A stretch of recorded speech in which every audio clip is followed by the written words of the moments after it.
जय श्री श्याम। आज हम सुनेंगे शिव जी की एक कथा। प्राचीन काल में रतनभद्र नाम से प्रसिद्ध एक धर्मात्मा यक्ष गंधमादन पर्वत पर रहता था। उनके पूर्णभद्र नामक एक पुत्र उत्पन्न हुआ।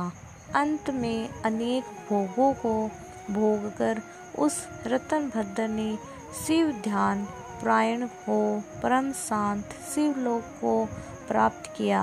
पिता के शिवलोक चले जाने पर पूर्णभद्र ने संतानहीन होने से अपनी भार्या कनकुंडला नामक की यक्षिणी से कहा, प्रिय, मुझे पुत्र के बिना ये राज्य और महल आदि अब शून्य मालूम होता है। कनक कुंडला बोली, प्राणनाथ, आप ज्ञानवान होकर पुत्र के लिए क्यों खेद करते हो?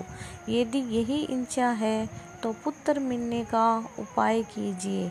इस जगत में उद्यमी लोगों को क्या दुर्लभ है। जो प्राणी प्रारंभ के भरोसे रहते हैं वह नितांत कापुरुष है, क्योंकि अपना किया हुआ कर्म ही प्रारंभ है और कुछ नहीं। इस कारण प्रतिकूल को शांत करने के लिए समस्त कारणों के भी कारण रूप भगवान शिव की शरण में जाना चाहिए। यदि आप सर्वश्रेष्ठ पुत्र चाहते हो तो भगवान शिव की शरण ग्रहण कीजिए। अपनी पत्नी की बात सुनकर यक्षराज ने गीतवाद से भगवान शिव का पूजन कर पुत्र की अभिलाषा पूर्ण की। उसका नाम हरिकेश पड़ा। पुत्र उत्पन्न होने की प्रसन्नता से उसने अनेक दान पुण्य किए।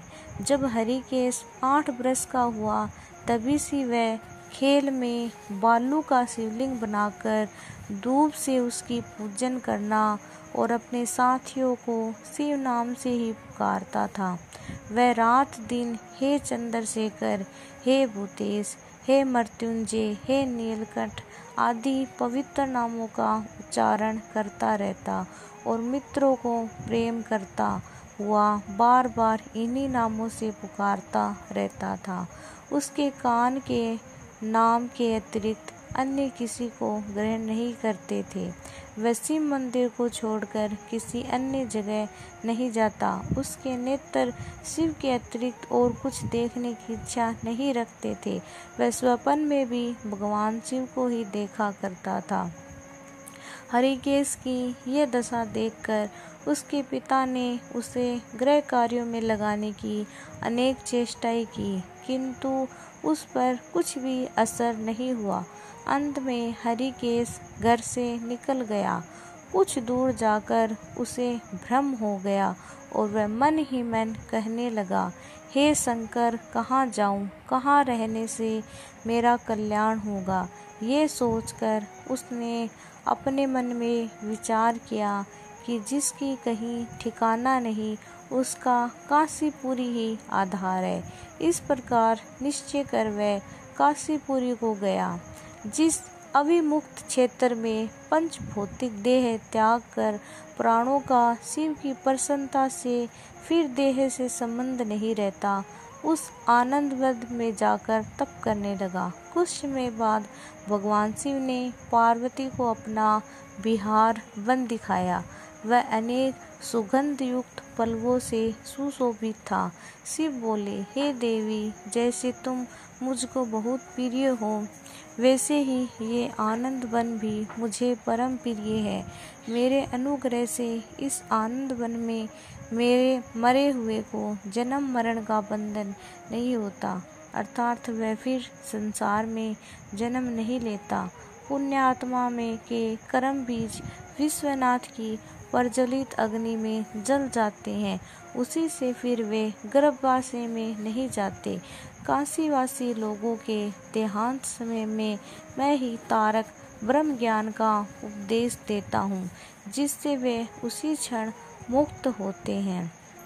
कलयुग में विश्वनाथ देव का दर्शन पूजन, काशीपुरी, भगीरथी, गंगा आदि का सेवन तथा सतपात्र को दान विशेष फलदायक होता है। हे देवी, काशीवासी सदा मुझसे ही बसते हैं, इसमें मैं उनको अंत में संसार सागर से पार कर देता हूँ, ये मेरी प्रतिज्ञा है।